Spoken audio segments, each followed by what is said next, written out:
Hello, and welcome back to the Hot Action Podcast. I'm your host, Matt Kerr, and this is the recap of Week 10 and the predictions for Week 11 of the NFL regular season. All right, let's get started with the recap. Or actually, let's get started by noting that I am wearing my Pucks on Net swag. I purchased a shirt off of good old Ryan Schapp, who was a guest host earlier in this season. And I just wanted to give him a shout out. And, if you're interested, go over and check out what he's doing on Pucks on Net. They post videos on YouTube as well, so, it should be pretty easy for you guys to find that if you care to. And now on to the recap. We started last week with Carolina at Chicago. Chicago had a 3.5-point spread, and of course they lose by the hook. Carolina manages to, I would say they look pretty bad, but Chicago, they looked a little bit more competent. They controlled the game better. Bajent now has more wins on the season than Fields. It's great stuff. Losing by the hook was heartbreaking, but, you never know what you're going to get with these Thursday night games. Then we started early morning with Indianapolis defeating the Colts with the 1.5 point disadvantage. That was a tough game. Only 16 points scored altogether. That was an easy under for your boy. I bet that along with all the other bets I made. Didn't manage to watch much of that. I was both away in the States and, it started extremely early, but I did, people are dancing on Bill Belichick's grave a bit before he's officially pronounced dead. I don't know if he's going to get fired or not, but I tend to think he won't, but things are looking real rough in the Boston area. Then we had the earliest, the beginning of the morning games, the normal morning games that weren't in Germany. We had Green Bay at Pittsburgh. I took Pittsburgh minus 3.5, and they win by 4. As sweet as Chicago was heartbreaking, you love to see that kind of thing. Pretty close game. Pittsburgh only plays close games this year. I don't feel like they've been on the wrong side of a blowout, and I think they've won by more than 7, 0 times, if my memory is serving correct. Then we had New Orleans versus Minnesota. I took New Orleans because I thought they were the better squad and that Minnesota was going to have trouble, incorporating their newly acquired quarterback. But, when I say that, I mean have trouble against New Orleans defense. I mean, that wouldn't end up being the truth. Josh Dobbs, the last airbender, managed to, get the job done. Apparently he's a rocket scientist. And he can do anything. He doesn't know anyone's name, apparently. He's just doing things that seem impossible. Then we had Houston and Cincinnati. I took Cincinnati minus 6.5, which never looked great. I also took Cincinnati in Survivor, unfortunately. They would lose the game outright. And, that took me out of my last Survivor entry for the year. I'm completely out. There's no more Survivor anymore. I'll have to replace my Survivor segment with something. I'm not sure what it's going to be yet. More on that later. I think maybe a lock of the week might be in order. Okay, now we got Cleveland at Baltimore. I took Baltimore. Of course, Cleveland would win outright as well. Baltimore was leading, I think, by 14 or more at certain points in this game, and they couldn't close the game out. It was really heartbreaking, having bet on them, that they couldn't figure out a way to win this game with such large leads. And then the news comes out since this game ended that Deshaun Watson has injured his shoulder, and he will be out for the year. So, maybe it took losing this game to come together and injure Deshaun Watson, but I think we can all be happy that that happened. Sorry, Browns. More suffering for you. Now we've got Tennessee at Tampa Bay. Of course, I took the wrong side of this bet as well. Tennessee only scores 6. Probably not enough to win many games in the NFL. Tampa Bay scores 20. Even with the extra point and a half, it's not going to be enough. Yeah, Tampa Bay was better. Didn't get to watch much of these games, unfortunately, because I was, like I said, away in Seattle to watch the game live, or the Seattle-Washington game live. And that was fun, but, more on that later. We got San Francisco, minus 2.5, at Jacksonville. I got this one right, thankfully. 34-3, as commemorated in our picture of sadness this week, our thumbnail. The Jacksonville Jaguars, some people were feeling like they might be an elite team, but I think they were brought back down to reality a little bit with this absolute bare-bottom spanking from the San Francisco 49ers. I wasn't sure, San Francisco has really managed to right the ship in their bye week. Jacksonville had a similar bye week, but, we're not able to capitalize on that type of thing.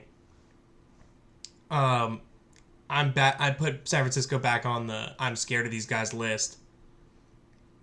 That's a tough thing to do to a opponent in the away stadium. Okay, moving on. We had Detroit at the Chargers. This is the beginning of the afternoon games. Detroit wins this game by 3, so they cover the 1.5 point spread. And they do it in pretty crazy fashion. They go for it on 4th down to prevent the Chargers from getting the ball back, and the Chargers have just been on a tear at that point. I believe they scored on 5 straight possessions, so they thought if they gave the Chargers the ball back, they were going to, charge down the field and score. LA Chargers find new and interesting ways to lose almost every week. That being said, they're only 4-5. Atlanta at Arizona. Embarrassing. Kyler Murray comes back and does crazy shit. Wins game by 2.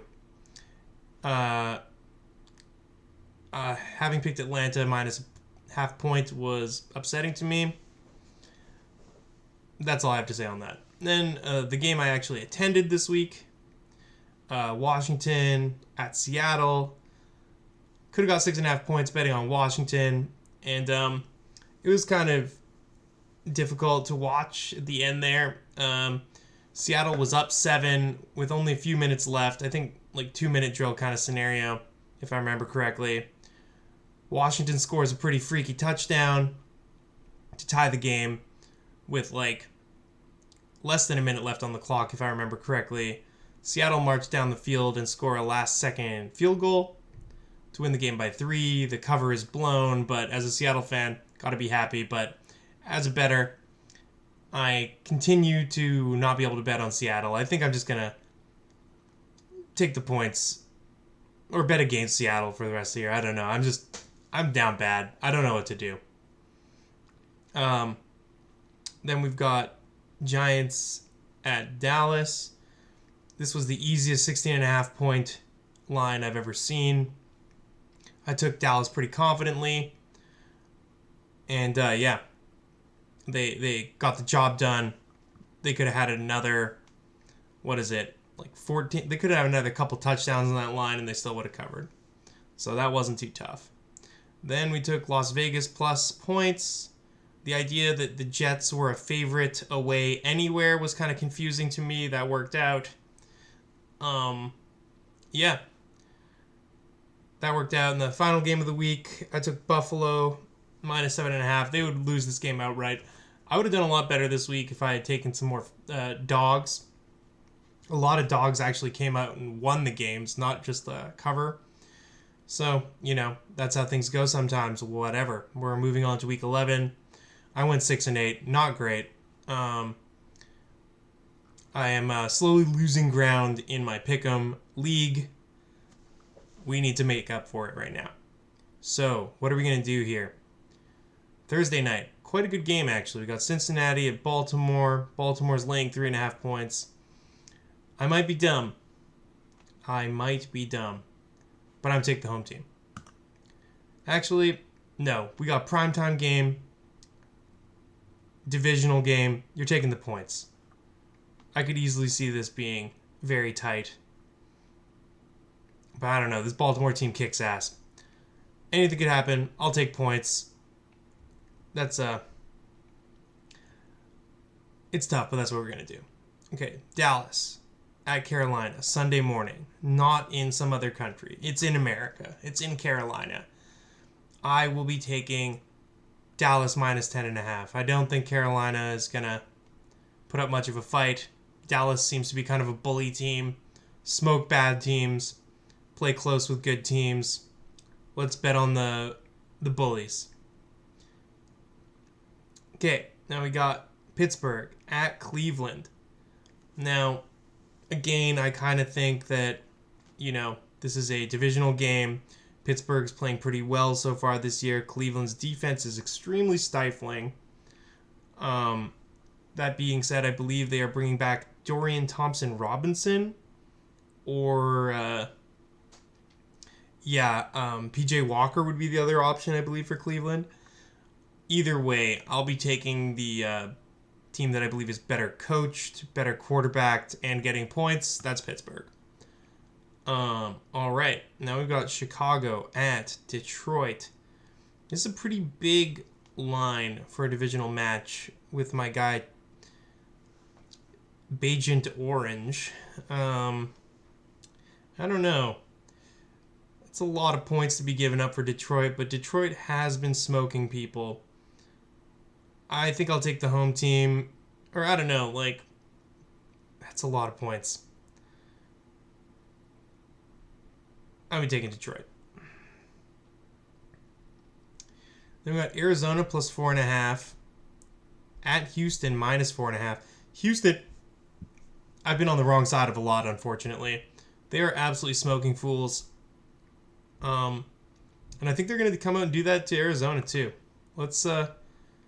I wouldn't be surprised if this game was kind of a boat race, which is funny.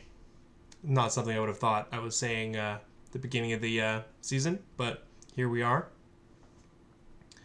Now we've got Las Vegas at Miami. Miami is giving up 11.5 points at home. That's a lot of points. I don't think Miami's been absolutely blowing people out. I think Las Vegas has a sturdy D. I'll be taking Vegas plus 11.5. That's a lot of points. That's not enough respect. Now we've got New York Giants at Washington Commandos minus 9.5.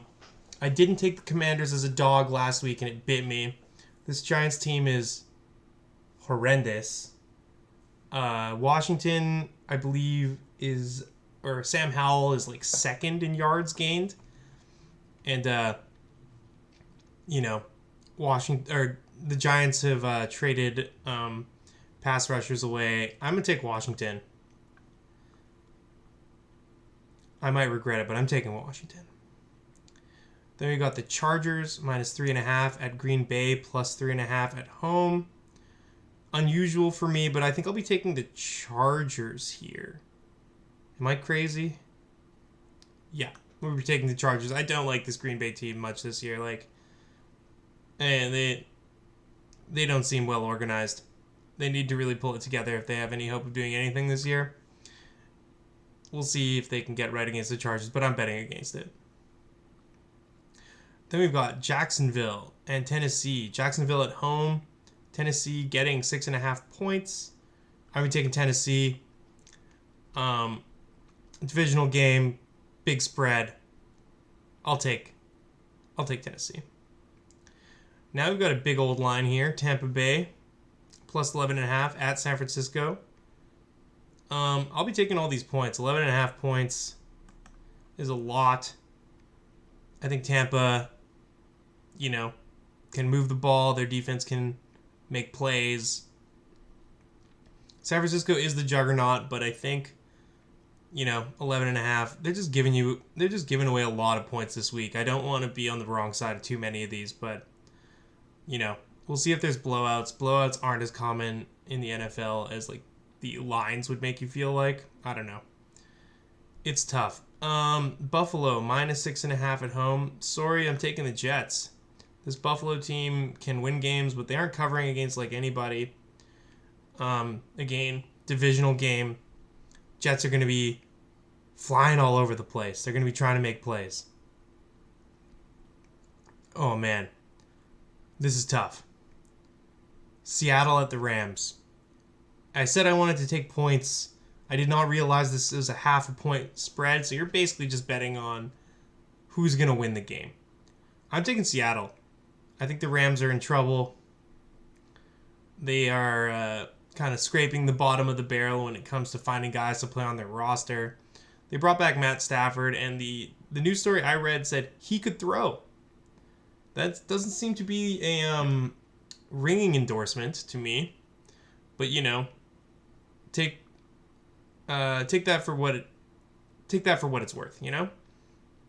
I'm always wrong. If you want to fade me, take the Rams here, but to me, if I had to bet on who's going to win the game, I'd bet Seattle, and this line is so small, you can basically ignore the line. It only matters if there's a tie, which there won't be. I'll bet very strongly that there is not a tie in this game. Then we've got Minnesota at Denver on Sunday Night Football. Minnesota is getting 2.5 points on the road at Denver. Denver put up a pretty impressive win last week, but I don't know. Can they stop my guy Josh Dobbs, the last airbender? I don't think they can. I'm taking the points. Either way, I'm taking the points, and I'm taking the Vikings. I still believe in this Vikings team for whatever reason. I'm not sure whether or not Justin Jefferson will be back for this game. Sometimes I don't have the best level of analysis because I don't do enough research. But that being said, I'm going to take the guys in purple over the guys in orange. All right. Then we have Monday Night Football, probably the most juiced game of the fucking season. We got Philadelphia at Kansas City. You can get 2.5 points if you're betting on Philly. Philadelphia have revenge in their hearts. They can, take a commanding lead of the NFC with a win here. I believe they would be the only one-loss team. I think, or how would that be best put? Where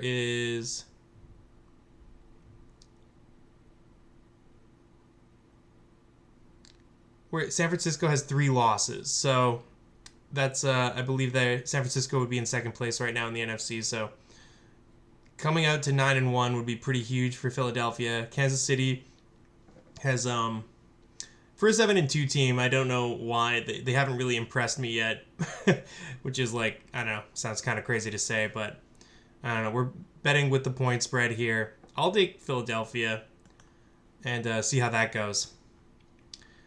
All right, and okay, so 45. I'm gonna put 52 in here. See what happens for the little tiebreaker. Now we have to pick some best bets. I think let's go with Washington over the Giants. Let's go with Dallas over Carolina. Let's go with Pittsburgh over Cleveland. Let's go Dallas, Washington, Pittsburgh.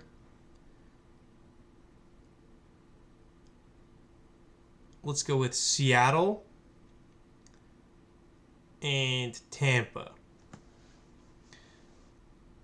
That being said, now that I have to fill some time because I don't have a survivor pick this week, I'm going to say that my lock of the week is the San Francisco money line. I really doubt that San Francisco will lose this game. Kind of going against my Tampa bet there, but, we can thread the needle. There's 11.5 points of give there. Now that all of my predictions are over, I gotta mention that, if you liked what I said here, like, comment, subscribe. If you didn't like what I said here, sound off in the comments. Tell me why I'm an idiot. Tell me that my bets suck. Tell me that I haven't been doing well this year. I know, the product's not great right now. Sometimes you're hot, sometimes you're cold. But either way, I'm trying to get a video out every week. I'm not even doing that every week sometimes, okay? I get it. That being said, this has been Hot Action Podcast. Peace out until next week.